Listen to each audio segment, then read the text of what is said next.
সূরা সূরা আয়াত ২১ থেকে। এদের দেবতারা দিনের এমন বিধান দিয়েছে যার অনুমতি আল্লাহ এদের দেননি। কিয়ামতের ঘোষণা না থাকলে এদের বিষয়ে তো মীমাংসা হয়েই যেত। জালিমদের জন্য মর্মন্তুদ শাস্তি রয়েছে। পাপীরা ওদের কৃতকর্মের জন্য ভীত সন্ত্রস্ত দেখবে। ওদের ওপর আপতিত হবে এর শাস্তি। যারা বিশ্বাস করে ও সৎ কাজ করে তারা জান্নাতের মনোরম স্থানে প্রবেশ করবে। তারা যা কিছু চাইবে তাদের রবের নিকট হতে তাই পাবে। এটি তো মহা অনুগ্রহ। আল্লাহ এ সংবাদই তাঁর দাসদের দেন যারা বিশ্বাস করে ও সৎ কাজ করে।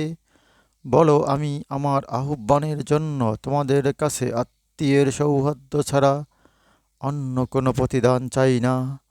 যে উত্তম কাজ করে আমি তার জন্য এতে কল্যাণ বর্ধিত করি। নিশ্চয়ই আল্লাহ ক্ষমাশীল গুণগ্রাহী।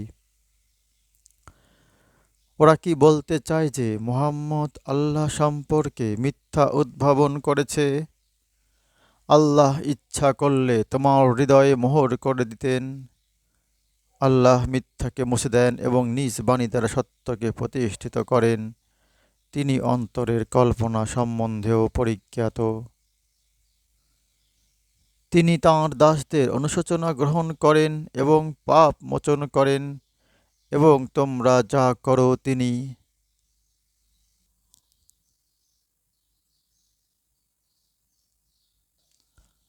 তা জানেন। তিনি বিশ্বাসী ও সৎকর্মপরায়ণদের আহ্বানে সাড়া দেন এবং তাদের প্রতি বর্ধিত করেন তাঁর অনুগ্রহ। কাফেরদের জন্য রয়েছে কঠিন শাস্তি।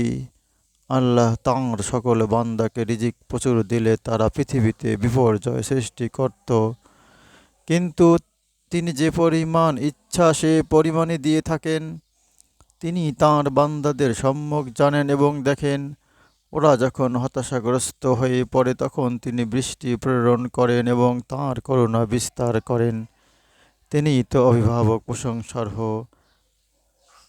তার অন্যতম নিদর্শন আকাশমণ্ডলী ও পৃথিবীর সৃষ্টি, এবং এ দুইয়ের মধ্যে তিনি যে সব জীবজন্তু ছড়িয়ে দিয়েছেন সেগুলি। তিনি যখন ইচ্ছা তখনই ওদের সমবেত করতে সক্ষম। তোমাদের যে মুসিবত ঘটে তা তোমাদের কৃতকর্মেরই ফল, এবং তিনি তোমাদের অনেক অপরাধ ক্ষমা করেন। তোমরা পৃথিবীতে আল্লাহর ইচ্ছাকে ব্যর্থ করতে পারবে না, এবং তিনি ছাড়া তোমাদের কোনো অভিভাবক নেই, সাহায্যকারীও নেই। তার অন্যতম নিদর্শন সমুদ্রগামী পর্বত সদৃশ্য জলযান। তিনি ইচ্ছা করলে স্তম্ভ করতে পারেন বায়ুকে, ফলে জলযানসমূহ সমুদ্রের বুকে নিশ্চল হয়ে পড়বে। নিশ্চয়ই এতে নিদর্শন রয়েছে ধৈর্যশীল ও কৃতজ্ঞদের।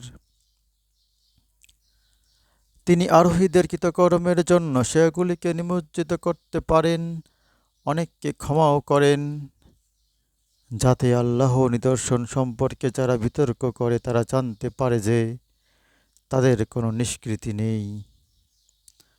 বস্তুত তোমাদের যা